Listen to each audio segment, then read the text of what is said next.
Okay, we are here for another episode of Perspective on Athletics, and today we have Tina Hill, and Tina is the Director of Athletics at Randolph College. Tina, thanks so much for taking time today. You're welcome, Mark. It's a pleasure to take a break out of the busyness of the day and visit with you. Appreciate it. It's good seeing you again. Thank you. It is rare that ADs have time to just sit and relax a little bit once the school year gets going, so I know how that goes, and again, that's why I appreciate you taking time. We're going to talk about a number of things today that I think are very important to the industry and relevant from both an industry standpoint and your personal experience standpoint. But before we get into the meat of the conversation, we need to understand a little bit more about you so that our viewers understand where you've been, where you've come from. So can you give us a career sketch, your pathway up to where you are now at Randolph? Sure. In a nutshell, Mark, I was a college athlete at a state institution in central Wisconsin, Stevens Point, which I'm very proud of, as we all are, of our alma mater. Professionally speaking, though, it's all been at private institutions. And sometimes I look back on my career and wonder if I missed out on the great things that we get at a smaller institution. But it actually started in working with my minor. I went and started work at a recreation facility in the small town that I lived in and had municipal recreation where I was responsible for everything from tiny tot swimmers to senior citizen programming while I coached and was an official on the side. And after about 5 years of that, I decided to get my master's degree at the University of Richmond, where I fell in love with the state. And it was that program that required me to conclude an internship as part of the degree requirements. And so, of course, it's who you know out there that lands you the job. And so I called up a good friend of mine from high school, and she was working at Elizabethtown College in Pennsylvania. So we coached together while I did my internship. And 7 years later, the college had found some opportunities to allow me to stay on campus, ending as actually serving as the interim athletic director for a while. And it was at that time that they made a decision to hire a new athletic director. And during my search, which is important in our conversation today, I realized that I was losing out on some opportunities because we didn't have experience with football. And so my search was very specific to find an institution that offered that program so I could get that experience. And as I did the search, again, I found a gentleman I had worked with in the Pennsylvania area who was the athletic director at California Lutheran University. And so I went there, and beautiful area, enjoyed my experience, and was there for several years. And then it became time to start looking for a director's position. So at that time, I moved back to the Midwest and served as the director of athletics at Cornell College in Iowa. And after my time there, I then saw the opportunity to return to the state of Virginia and was lucky enough to join the folks here at Randolph College. So we joke about the fact that I can't find my way home and have enjoyed beautiful parts of the country and great people to work with in our industry. We're really blessed, Mark, to work with some good people. Well, it's always great to come across another person from Wisconsin. I was born and lived in Wisconsin until I was 8 years old. And at the risk of offending the state of Wisconsin, I always refer to Wisconsin as a great place to be from. And I don't know if I would ever go back and live there, but it is a beautiful state. And you certainly have made stops along the way, and you've been within the world of Division III for your career. But looking back to that time right after your undergraduate degree was finished up and you were doing some other work, had you been thinking about the world of athletics administration, or at what point and how did that come into your lens? Well, it's interesting. At the time that I went to high school and graduated, it was in the late 70s, and so Title IX had sort of just opened up opportunities for women. And it was my high school coaches that were really promoting me to go to college. And the only thing I knew at the time was to be a teacher and a coach. And at the time that I graduated from college, there were many of us with that same career choice and not enough jobs. And so that's what landed me into relying on the minor that I had in recreation. And after you did that for a few years, I had some friends that were in the industry and really encouraged me to get that master's degree. And it was through that experience that my eyes sort of opened up to college administration. To be honest, I really didn't know what I was going to be doing with that master's degree, but I knew I didn't want to stay within municipal recreation. And it gave me an opportunity to sort of push me out the door and and experience a different part of the country, which, as we talk a little bit more about women in administration, I think the ability and the willingness to move is an important thing that we need to consider for women in particular, considering our career choices. So it was really a friend contact that was really opening my eyes and considering more strongly coaching collegiate volleyball, and administration is where I fell in love and realized my life is more low-key, should I say, or more stable than the emotions high and lows that our coaches experience on a daily basis. So I learned a lot about myself in going through that process. Yeah. Well, it's interesting, and people come to the AD's chair in any number of different ways, and yours is certainly not uncommon. But what we're going to talk about today, I think it's an interesting topic because you are a female athletic director, and there are very few of those as you look across the world of collegiate athletics. Certainly more in the world of Division III than Division I and Division II, but there are generally a lack of female athletic directors and maybe female administrators, period. And so we want to talk about this topic because I know you have not only some strong thoughts and opinions on how that can develop more fully, but also you've lived it. You've gone through an era where there's been efforts to increase the role of females within the athletic departments across the country, but some have done better than others. So I wanted to toss that your way as a starting point of just the idea, the culture, the current landscape for females within the world of collegiate athletics administration. Yeah, and as I think about my response, Mark, I think about how my career started and that there was a lot of opportunities for women at the time. And sometimes I feel as if I stumbled into that.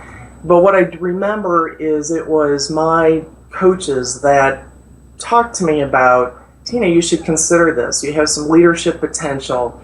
There's an opportunity for there that my parents really didn't know about because they hadn't gone to college. They weren't actively athletes themselves. So I think that timing in that era is different than what we may experience today. And as I think of some of our students that I work with, I try to identify some of those young women in particular. And I take the time to tell them, have you thought about athletics as a career choice or coaching? We need more women in the profession, and I would love to call you my colleague. So I'm sort of paying it forward, if you will, of the experience that I had to encourage more women to get involved in athletics. And as I share that with you, Mark, I also think about a particular team that I worked with when we were making a coaching change. And as I talked with them about diversity and making sure the pool's diverse and I wanted to have a diverse staff, they immediately shut down when I talked about that, and they said, oh, you're going to hire a woman. I don't know how they came to that conclusion, but I said, wouldn't that be a good thing?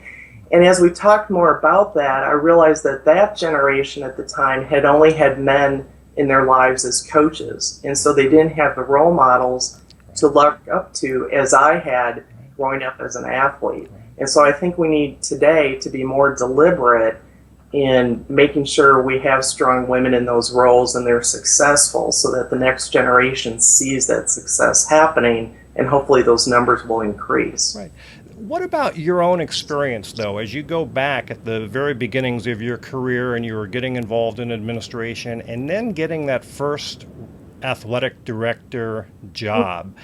Certainly there has to have been some, I don't want to call it stress or anxiety, but it was less common when you first became an athletic director than perhaps it is today. What was that like for you, kind of moving along and aspiring to sit in the AD's chair and then finally getting that first job?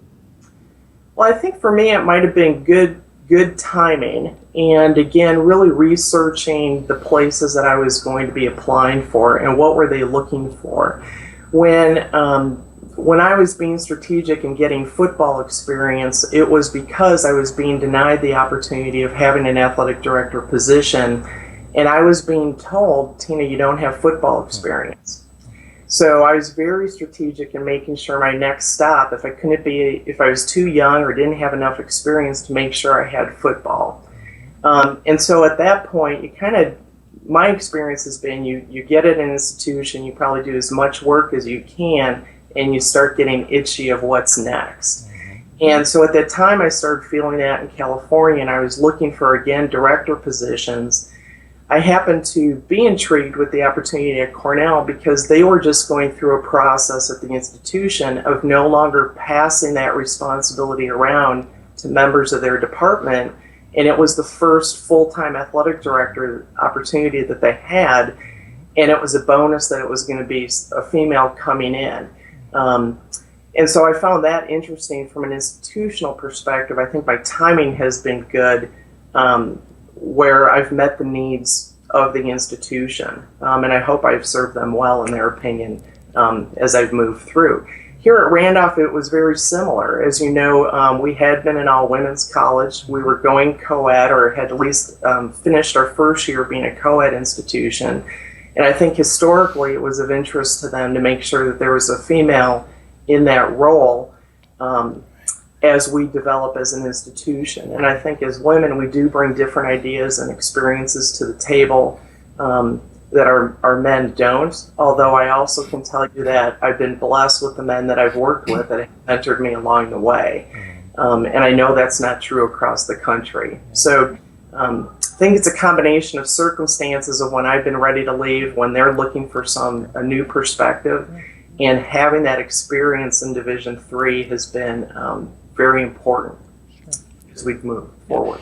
Have you ever felt any pressure to carry the flag or serve as the role model as a female athletic director, because there have been so few, and what has that been like? Well, I would say from a director's position, it may not be carrying the flag for administrators as much as it's being the voice on the particular campus that I may be working on. They seem to assume that you know all the women's issues that are out there and you have all the answers. And in fact, it was just the other day I was talking to a young man who's African American, and I said, you may feel the same way in being able to sort of carry the flag, as you described, Mark, for all minority students. And that is a lot of pressure. I've also had the experience of some fellow female administrators saying, well, what is it like working with only men? And I have to admit to you that there's days that I had never noticed that before. And some of my stops along the way, I may have been the only female on staff in athletics, or I may have had one other colleague, and I did have to stop and pause. It's not something you are aware of every day. And it's been very interesting, and I feel lucky to have a staff that I currently lead where there's many more women involved. And we are very deliberate in our searches to get the best qualified female that we can, who may not have as many years experience under their belt coaching, but is this a good environment for them to live and learn and become good leaders? Right. I mentioned this earlier, and I don't have the exact stats, but there certainly are more female athletic directors at the Division III level than certainly if you look at Division I or II. And I'm just curious your thoughts on why that may be. You know, I wish I had the answer. I think part of it is the football piece, as much as it's difficult to admit that, although there's wonderful programs in Division III that we have a lot of schools that have football. I think there may be more Division III athletes coming at our division, and there are opportunities where we want to stay there. So I think it lends itself to also having more institutions. You know, we have over 400 institutions at our division at the NCAA that I think there's also just more opportunities. But the other thing, Mark, in my background that you might find interesting that may help along that way too is during my time at Elizabethtown, my work also included work in student affairs, which, as you think of the potpourri of different hats that we wear in Division III, and we don't specialize, that experience really has served me well, intentionally so, and that when you work with other departments across campus, they know that I have that understanding of that residential experience and how important that is beyond their experience in athletics. And so from a Division III perspective, the wholeness of the student development piece is as important, in my opinion, as what our athletic background is or was. Got it. As you look back over the last couple of decades, at least, since you've really been involved in administrative roles in the athletic director's chair, what do you see that has changed the most, either for the better or for the worst? I think there's more emphasis these days on the finances of athletics and how we continue to do more with less and being creative and supportive and finding answers to that. I think what also has changed about is working with personnel. And through my career, I really underestimated. That was one thing somebody didn't tell me about, was how much time you really do need to invest in your staff. I like to use the analogy that if I just hire good people, I can get out of their way and let them do their jobs. But I also take pride in being willing to take a risk with a young professional, and how can I mentor that person? How can our staff mentor that person and help them develop to be even better coaches and administrators down the road? And the amount of time that takes is a lot. Yeah. And it's well worth it. But I think that's changed when I look back and when I first started my days right out of my master's program. Yeah.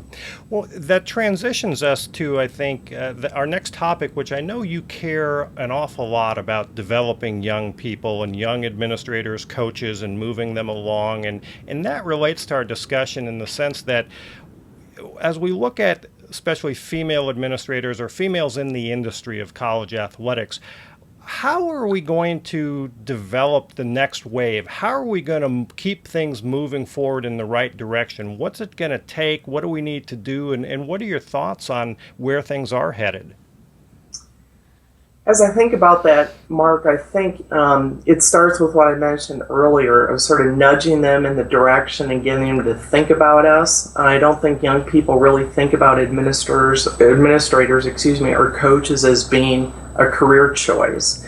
And there isn't a direct path to that livelihood, if you will. And as we have different seminars working with our current student athletes, we've done a couple within our conference where we have a Women in Athletics Symposium, and we really try to bring a mix of people that work in athletics in total. It may be single people, it may be those with families, different career backgrounds. We try to be brutally honest with our young people and say, there's no set path to get to the career in athletics, but if you do, you need to be aware of the expectations. It's very time intensive, but it's also very rewarding.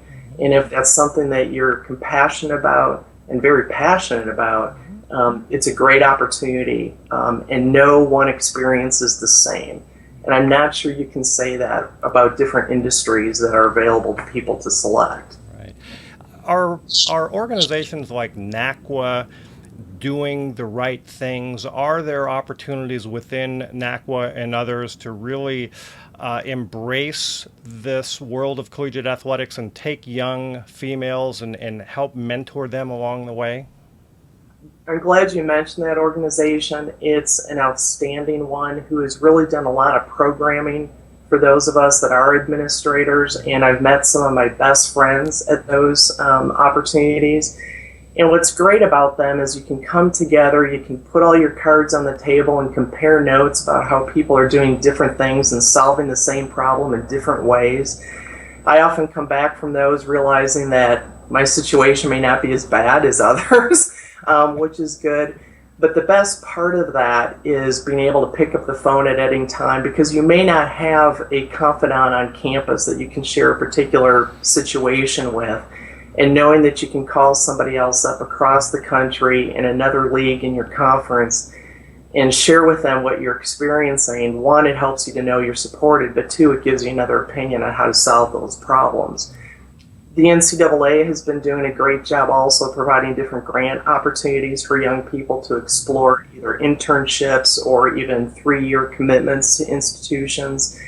And they're purposely designed to have that mentoring component to the position that I think is critical.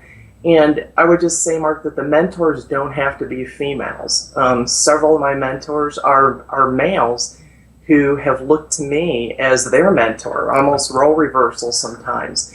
But I would caution us to think that the only mentors that we can have are female. I think what we're finding now that is different is you will find some studies out there that show that women will tend to leave the profession sooner rather than later, comparatively speaking, to our male counterparts. But we're now finding men are leaving as well. And a lot of it has to do with that work-life balance that's so important. And having that supervisor create an environment on your campus that you can go home and be with the children, if you like, for their lunch at their elementary school or go to their class play, as well as if it's a single person, being careful that you don't dump with them all the work that your family counterpart is leaving behind to go do what's their most important job is being a father or a wife or a mother. So I think we collectively need to watch that work-life balance in athletics. That is a huge issue, and that's a topic for a future episode with, I think, a representative group of athletic directors, because it is an ongoing battle, and it's not getting any easier as the jobs change. Absolutely. While we're talking about it, one of the things I always ask people about is young up-and-comers, people wanting to get into the industry. And as you look across the country, we can identify literally hundreds of graduate programs in athletic administration or sport management, whatever they might be labeled. And the reality is, every spring there's probably far more graduates looking for that first job than there are jobs available. And I'm sure you have conversations with students from time to time, people that want to break into the industry or people within the profession looking to advance their careers. So I'm wondering, what do you tell those folks? Somebody looking to get in, how can they better position themselves for that first job or to move along in their career path? I think there's a couple different things I would say, Mark. One is being willing to volunteer, perhaps while you're a college student. Seek out those internships, even if it's something that you're not sure about. I mean, that's where I learned that I would never be able to work with elementary school children because I don't have the energy and patience, was through my student teaching experience at that age. And so we need to be willing to try things that may not be exactly that perfect job. That'll help us learn either we were wrong, or it'll teach us that, no, we don't want to do that. And that's okay, too. That's what those experiences are all about. I also tell my current students and those I've worked with before is when they do accept those internship opportunities, they need to work beyond just the immediate capacity of their coworkers.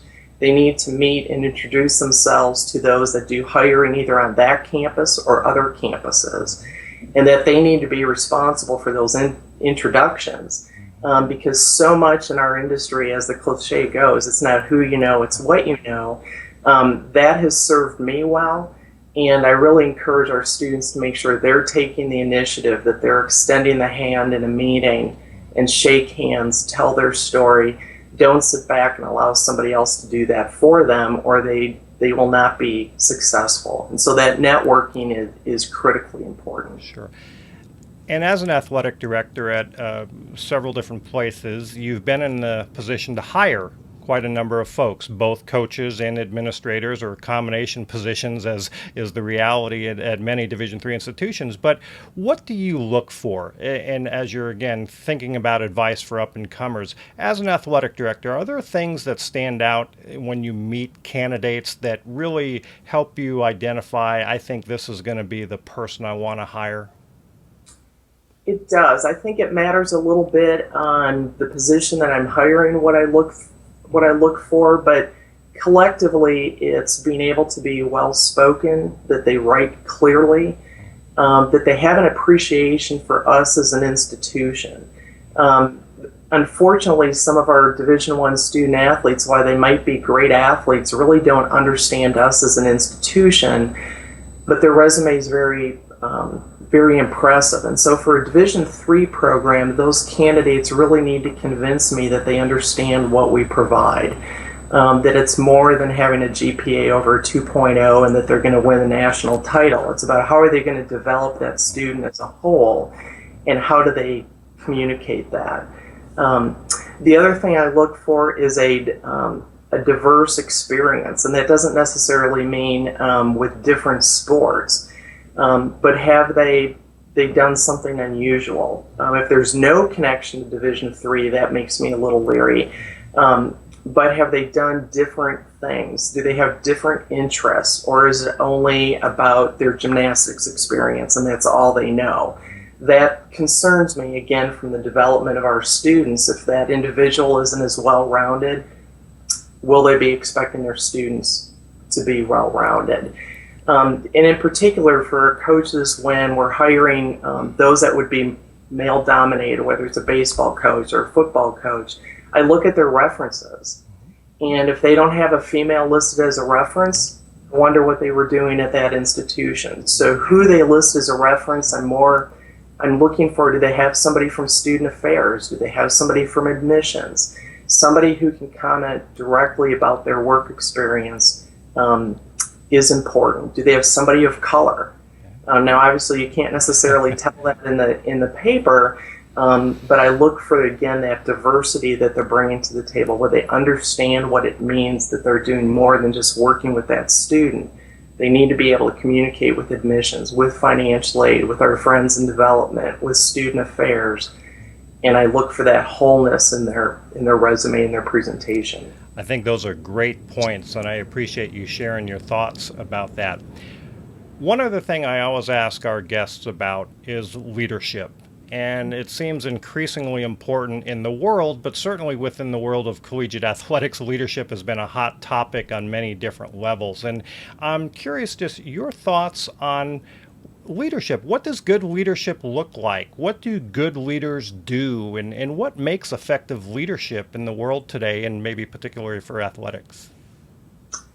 Well, I think, Mark, it's really a combination of a lot of different things, and being able to have the skills to do different things when the circumstances require it.